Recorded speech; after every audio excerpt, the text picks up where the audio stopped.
Welcome back to BCN news. Tirupati జిల్లా గూడూరు పట్టణంలోని కర్ణాల వీధిలో కొలువైన చెన్నకేశవ స్వామి దేవస్థానంలో వార్షిక బ్రహ్మోత్సవాలు వైభవంగా జరుగుతున్నాయి. కళ్యాణోత్సవాల్లో భాగంగా గూడూరు పట్టణంలోని చెన్నకేశవ స్వామి దేవస్థానంలో స్వామివారి రథోత్సవం కనుల పండుగ నిర్వహించారు. స్వామివారు ససలంకారంలో రథంపై ఆసీనులై భక్తులకు అభయమిచ్చారు.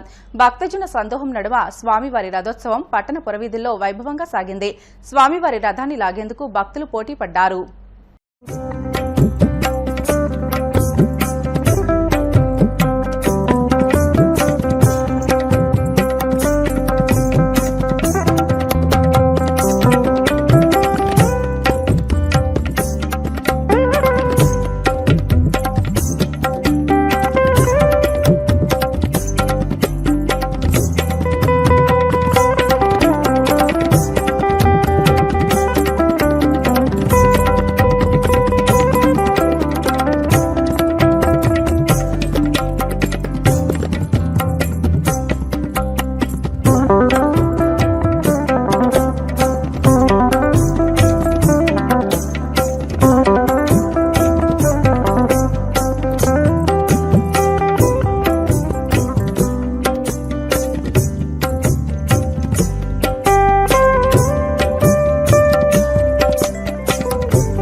కృష్ణా జిల్లా బాపులపాడు మండలం కోడూరుపాడు హెచ్పీ పెట్రోల్ బంక్ సమీపంలో ఘోర రోడ్డు ప్రమాదం చోటు చేసుకుంది.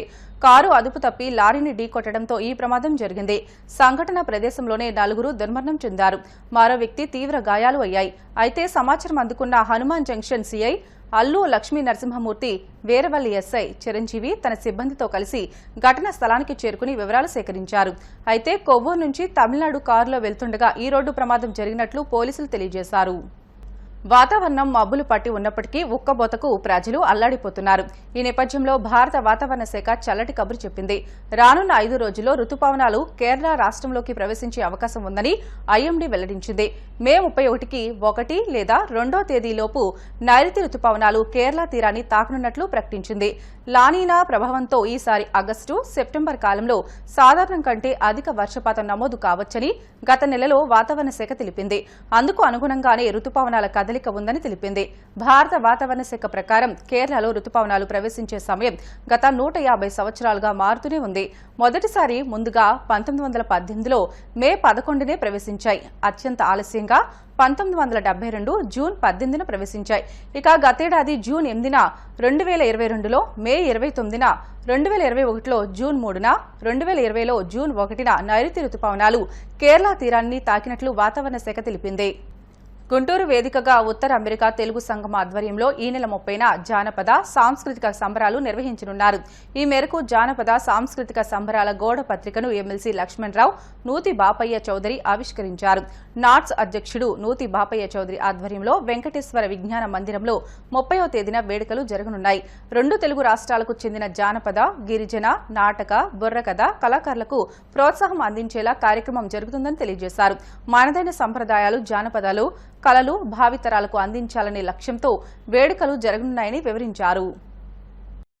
దీని యొక్క ముఖ్య ఉద్దేశం మన 2 తెలుగు రాష్ట్రాల్లో ఉన్నటువంటి జానపద కళాకారుల్ని, సాంస్కృతిక కళాకారుల్ని ప్రోత్సహించడం అనేది ఒక ముఖ్య ఉద్దేశం. మీరు చూసుకుంటే నాట్ సంస్థ నేను అధ్యక్షుడిగా అయినాక ఇది 4వసారి నేను భారతదేశం పర్యటన చేస్తున్నాను. అది కూడా ముఖ్యంగా మన 2 తెలుగు రాష్ట్రాల్లో నాట్స్ అంటేనే భాషే రమ్యం సేవే గమ్యం అనే నినాదంతో స్థాపించబడింది. భాషకి సేవకి సమప్రాధాన్యతనిస్తూ సేవా కార్యక్రమాలతో పాటు మన సంస్కృతి సాంప్రదాయాలని ప్రోత్సహిస్తూ మన లలిత కళని, జానపద కళారూపాలని, కళాకారుల్ని మన ముందు తరానికి కూడా పరిచయం చేయాలనే ఉద్దేశంతో, ఆ కళలు మరుగున పడకూడదు అనేటువంటి ముఖ్య ఉద్దేశంతో ఇలాంటి కార్యక్రమాలు నిర్వహిస్తూ ఉంటాము. ఈ కార్యక్రమంలో మనము దాదాపుగా 100కు పైగా జానపద కళాకారుల్ని, వారికి ఎంతో కొంత ప్రోత్సాహం ఇవ్వాలి. కోవిడ్ తర్వాత వారికి అవకాశాలు తగ్గిపోయి చాలామంది ఇబ్బంది పడుతూ ఉన్నారు. మాకు యుఎస్లో కూడా వాళ్ళు కాంటాక్ట్ చేసినప్పుడు మనం ఆన్లైన్లో వర్చువల్గా వారికి కొంత సహాయపడే విధంగా కొన్ని కార్యక్రమాలు నిర్వహించడం జరిగింది. అందులో భాగంగానే ఇక్కడ ఒక వేదికని, వారికి మళ్ళా ఒక పెద్ద వేదికని ఇవ్వాలి అనే ఉద్దేశంతో, అది కూడా మన సంస్కృతికి, సాంప్రదాయాలకి పెద్దపేట ఇచ్చేటువంటి మన గుంటూరు నగరంలో స్థానికుడిగా ఇక్కడ చేస్తే బాగుంటుంది అని ఆ ఉద్దేశంతో మన ఎమ్మెల్సీ లక్ష్మణరావు గారి ఆధ్వర్యంలో ఈ కార్యక్రమాన్ని నిర్వహించడం జరుగుతుంది. సో దీని ద్వారా ఒక 100 మంది కళాకారులకు ప్రోత్సాహాన్ని ఇవ్వటం జరుగుతుంది. నాట్స్ ఆధ్వర్యంలో శ్రీ వెంకటేశ్వర విజ్ఞాన మందిరం మన నగరంలో జానపద కళా సంబరాలు జరగబోతా ఉన్నాయి. నగర ప్రజలందరినీ, నగర పెద్దల్ని కూడా వినయపూర్వకంగా ఈ కార్యక్రమాలు తిలకించవలసిందిగా ఆహ్వానిస్తున్నాం. నాట్స్ తరఫున ముఖ్యంగా బాపయ్య చౌదరి గారి దగ్గర మనం మెచ్చుకోవాల్సిన విషయం ఏంటంటే, కరోనా తర్వాత జానపద కళాకారులు చాలా ఇబ్బందుల్లో ఉన్నారు. ఇప్పటికి కూడా వాళ్ళు కోరుకోలేదు. వాళ్ళని ప్రోత్సహించాలి అని 100 మంది కళాకారుల్ని మన నగరానికి రప్పిస్తూ ఉన్నారు. వాళ్ళు రకరకాల ప్రదర్శనలు ఇస్తారు.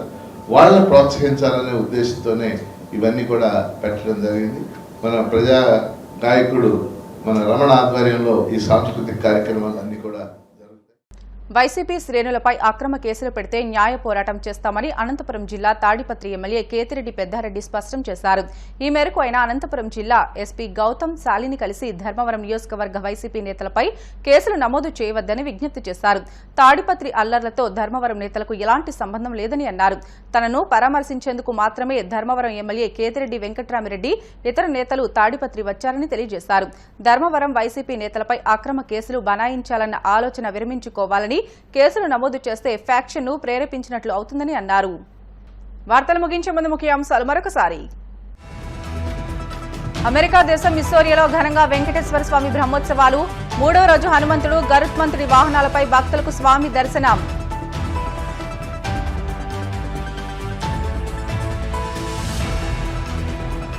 చల్లటి కబురు చెప్పిన భారత వాతావరణ శాఖ 2వ తేదీలోపు కేరళను రుతుపవనాలు తాకే అవకాశం ఉందని అంచనా.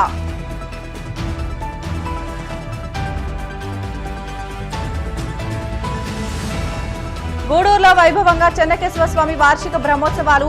శశలంకారంలో రథంపై భక్తులకు స్వామి అభయం.